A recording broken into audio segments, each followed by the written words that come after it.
You may have seen other videos about how condo expenses are going crazy and also announcing the sky is going to fall on us. Well, it is partially true. HOA fees have tripled in South Florida, and if it's not shocking enough to you, a building in Miami was just hit with a staggering $175,000 special assessment. What? The condo market in South Florida is facing a big crisis, and if you're considering buying a condo, you need to be aware of these skyrocketing fees. But this is not in all condos, so in this video we'll walk you through the factors behind these increases and give you essential tips so you don't fall on money traps when buying a condo, and we'll also discuss if it's even worth to buy a condo these days.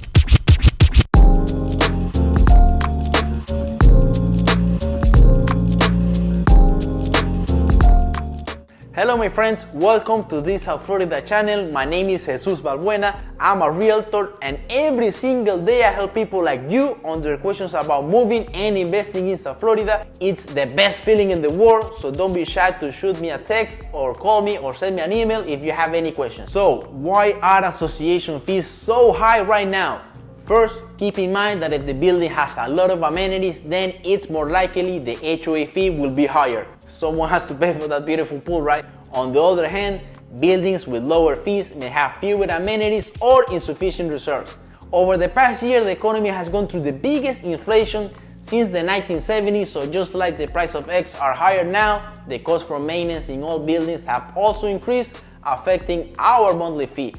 But really, there is no other way to explain why association fees will triple without mentioning the Surfside building collapse. It's essential to remember and understand this, because I would say this was the trigger to the storm that has been brewing in South Florida for a while, and also prompted authorities to take measures to prevent such disasters in the future. I live in the area and got to see some of the things that happened later. It was a real tragedy where 98 people died. So since these events took place, insurance premiums increased as well, creating another ridiculous situation we have to deal with. It's not only more expensive, but now we have less options because, believe it or not, companies are leaving the state since they're not making any money here. The last few hurricanes were a pain in the neck to insurance companies, so they left, and now we have to pay for that. You don't know if to cry or laugh about it, huh? Now, my friends, I'm going to talk from experience here in South Florida. After the events of the Surfside collapse, many buildings started to catch up on the maintenance, and the municipalities started to be stricter on enforcing the 40-year certification process on buildings. So here's the deal.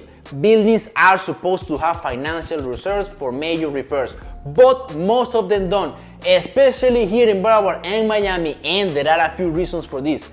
In some cases, it's just mismanagement, intentional or not, and in some other cases, the association members vote against collecting money for reserves because that would increase their monthly fee, and I don't blame them, especially those who don't live in town and plan to sell in the near future.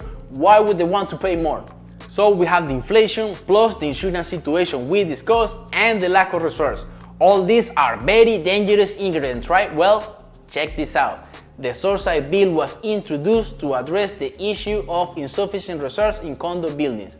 Starting in 2025, Florida will require all condos to have proper reserves for essential components such as roof, walls, plumbing, and electrical systems. My friends, this is really big, and that's why I think HOA fees in general may continue to increase. If your building does not have reserves, then most likely they will put in place a special assessment to collect these reserves. But if they also have to do any repairs, there will also be a special assessment for that, plus the regular monthly fee. So that's fees on top of fees.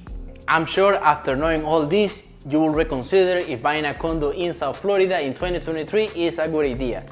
The truth is, buying a condo is now riskier than ever, but if you know how to navigate these waters, you may hit the jackpot. I will give you some extremely useful tips to buy a condo in South Florida in 2023. Number 1, keep in mind these problems mostly happen in older condos. Newer buildings are usually still well managed and have to deal with certifications or big repairs yet. Number 2, not all condos are facing these problems. Well-managed buildings may already have reserves and are up to date with maintenance, so these buildings should not see a big increase in fees. So when buying, make sure you request all condo documents, such as the operational budget with reserves, the association minutes, and check for any possible liens or violations. Number 3, evaluating the building condition is another vital step. Look for any deferred maintenance or structural issues that may affect the long-term value of the condo. Number 4, consider the efficiency and management style of the condo association. Associations that handle finances and operations efficiently tend to be, of course, more reliable. It's better to avoid associations that outsource management to third-party companies. And number 5, assess the insurance policies of the condo complex. Buildings with improvements that reduce risk, such as hurricane-proof windows and doors, can potentially lower insurance costs. So yes, condo fees are rising, but it doesn't mean you should avoid buying a condo altogether. By gathering essential information upfront, such as any special assessment, future expenses, the master insurance policy, the budget, and the reserves, all this will help you make an informed decision. And of course, you also need a great real estate agent to make it even easier for you. If you have any questions about the South Florida real estate, please reach out to me anytime. This is my contact information. I hope you find this video useful and see you on the next one. Hasta la vista.